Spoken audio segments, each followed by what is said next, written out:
तो उसका जो घोड़ा था ना वो हरा घास ही खाता था, सूखा नहीं खाता था। अब वो बेचारा बरसात के दिनों में हरा दे सके, सर्दियों में दे सके, गर्मियों में कहां से दे, महंगा। एक साधु मिले, उनको पूछा कि हरा घास ही खाता है कमबख्त, सूखा खाता ही नहीं। अब मुझे ज्यादा पैसे लगाने पड़ते हैं, क्या करूं? संत ने कहा कि जब ये इसका खाने का टाइम हो ना, तो हरे रंग का कांच वाला ऐसा कोई चश्मा बना ले, वो इसके आंखों पर चढ़ा दे, बस फिर भले सूखा घास डाल पीला, इसको हरा दिखेगा, पशु है। उसने वैसा ही किया, खर्चा बच गया उसका। सर्दियों में भी सूखा देता, थोड़ा सा गीला देता। तो लोगों ने चश्मा ऐसा पहन रखा है, नाव में कोई बैठा हो और नाव चलती जाए तो नाव में बैठे हुए व्यक्ति को लगे कि किनारे भाग रहे, किनारे नहीं भाग रहे, तू भागा जा रहा है।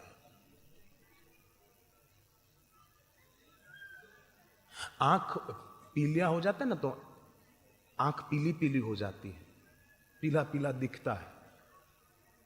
पीलिया हो और रात को देखे चांद सफेद पूनम के रात को और बोले कि अरे चांद तो पीला पीला क्यों हो गया? पीला नहीं, तेरे को पीलिया हुआ है भाई। ऐसे ही जो खुद देह में जी रहा है, जो खुद देह के पार नहीं गया, वो कैसे समझ पाएगा? जिसकी दृष्टि देह पर है वो बेचारा ही रह जाता है। परंतु जो अपने गुरु को, गोविंद को समझ पाता है, जो गुरु को केवल देहधारी नहीं मानता, गुरु साक्षात परब्रह्म जिसकी बुद्धि हो गई, वो समझ पाता है और जान पाता है, व्यवहार और परमार्थ दोनों में सफल हो पाता है। अमेरिका से मुझे एक बहन ने फोन पर बताया, उसका बेटा सारस्वत मंत्र की दीक्षा लिया हुआ, अभी परीक्षा हुई, 99% लाया, 99%, न्यू जर्सी में। अर्पित पटेल नाम का लड़का। मैंने कहा शाबाश है बहन, आपका बेटा। बोले अभी भी जप रोज करता है, सुबह भी करता है, शाम को भी करता है। पर लोग अपने मंत्र में भी शंका कर लेते। भगवान नाम महिमा पुस्तक अच्छी तरह जिसने नहीं पढ़ी हो वो पढ़ना जरूर। उस भगवान नाम महिमा पुस्तक में 10 नाम अपराध बताए हुए हैं, उसका ख्याल करना, पढ़ना, एक बार हो सके तो जरूर। पढ़ लिया हो तो एक बार फिर से पढ़ना।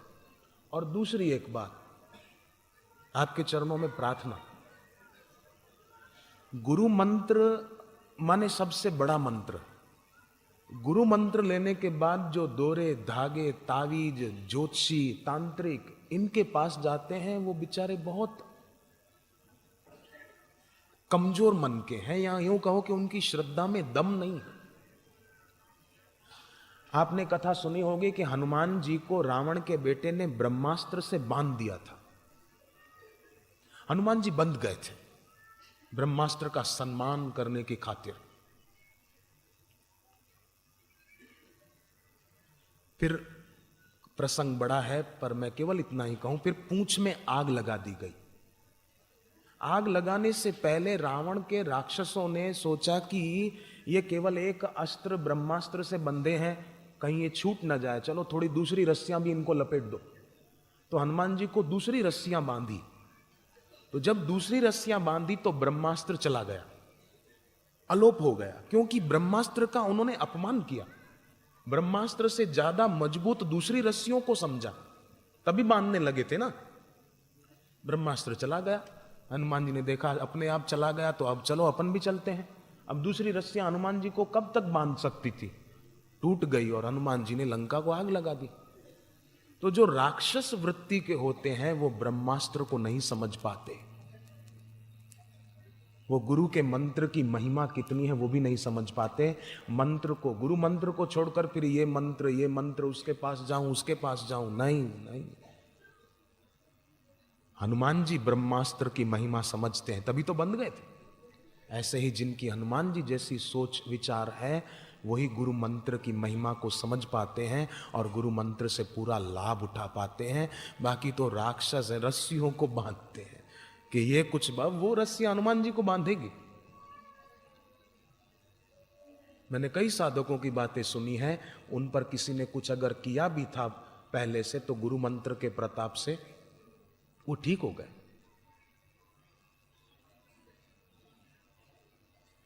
अभी मैंने अहमदाबाद आश्रम में 2-3 दिन पहले एक चिट्ठी पढ़ी। उस चिट्ठी में लिखा था कि हमारे परिवार का अमुक व्यक्ति बहुत, वो साधक नहीं थे, साधक बाद में बने, अमुक व्यक्ति बहुत अस्वस्थ हो गया था। बड़ी विस्तार से चिट्ठी लिखी थी। डॉक्टरों ने हाथ धो दिए थे, पर हमारे पड़ोस में रहने वाले सज्जन हमारे घर पर आए, हमको समझाया, भगवान नाम जप की महिमा बताई और श्री आशा रामायण का पाठ करने को कहा। 108 करो। तो हमने केवल एक पाठ किया और हमारे घर के उस व्यक्ति के स्वास्थ्य में सुधार शुरू होता गया। उसने आंखें खोल दी, जो बेहोश था आंखें खोल दी। जो जो पाठ करते गए त्यों त्यों उसकी जीभ भी काम करने लगी, वो बोलने लगे और हाथ पैर भी काम करने लगे, एकदम ठीक हो गया।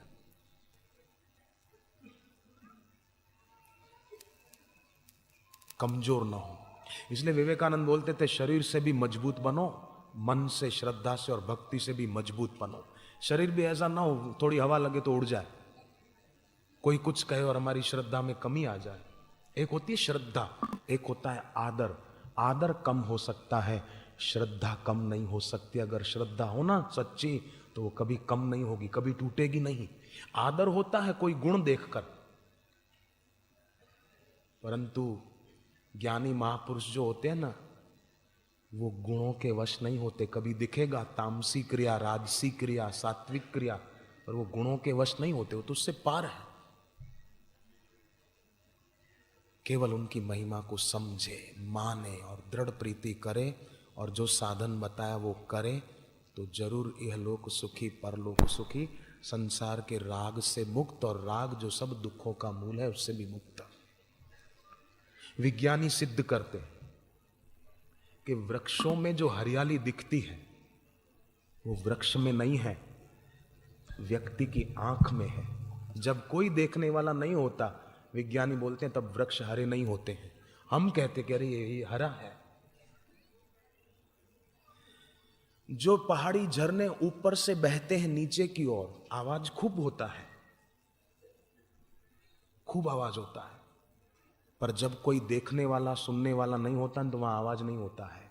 क्योंकि आवाज तो कान की संवेदना है, दृश्य आंख की संवेदना है, बाकी वहां कुछ नहीं है। चाय मीठी नहीं होती है, हम शक्कर डाल के मीठी कर देते हैं। दूध मीठा नहीं होता, हम शक्कर या मिश्री डालकर उसको मीठा कर देते हैं। ऐसे ही अब एक बात और इस बात पर आई कि हमको कोई चीज अच्छी लगती है खाने में, किसी को पिज्जा अच्छा लगे, किसी को बर्गर अच्छा लगे, किसी को आइसक्रीम अच्छी लगे, किसी को दही अच्छा लगे, परंतु कभी बुखार आ जाए और वो अच्छी चीज आपके सामने रखी जाए तो क्या वो आपको अच्छी लगेगी? हमको लगेगी अच्छी? क्यों अच्छी नहीं लगेगी? रोज तो खाते थे या कई बार खाते थे, अब बुखार आ गया, जीभ रुग्ण हो गई है, इसलिए वो चीज अच्छी नहीं लग रही है।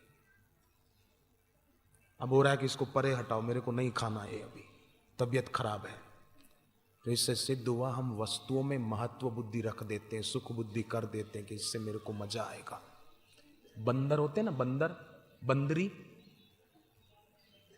उनका बच्चा मर जाता है ना तो कई दिन तक, 2-4 दिन तक, 5 दिन तक उसको लगाए रहते हैं अपने सीने से, मेरा बच्चा, मेरा बच्चा, मेरा बच्चा। फिर जब उनको समझ में आता है कुछ थोड़ा थोड़ा तो उसको डाल देते हैं जंगल में कहीं। ऐसे ही जिनका मानस विकृत मानस होता है, वो अपने दुराग्रह को, अपनी इच्छाओं को, अपने अभिमान को ढोते रहते हैं, जैसे बंदर बंदरी लाश को ढोते रहते हैं। ऐसे अभिमानी लोगों की, दुराग्रही लोगों की कमी नहीं है। बंदरी का बच्चा तो कभी जीवित भी था, परंतु उनका दुराग्रह, उनकी इच्छाएं, वो तो मुर्दा ही है और मुर्दे ढोते रहते हैं वो लोग, उसमें मजा आता है उनको। और अपने को समझते हम बड़े पढ़े लिखे ऑफिसर हैं, बड़े पदाधिकारी हैं। मोह घासा, गीता के 9वें अध्याय का 12वां श्लोक, मोह घासा मोघ कर्माणो मोघ ज्ञाना विचेतसः।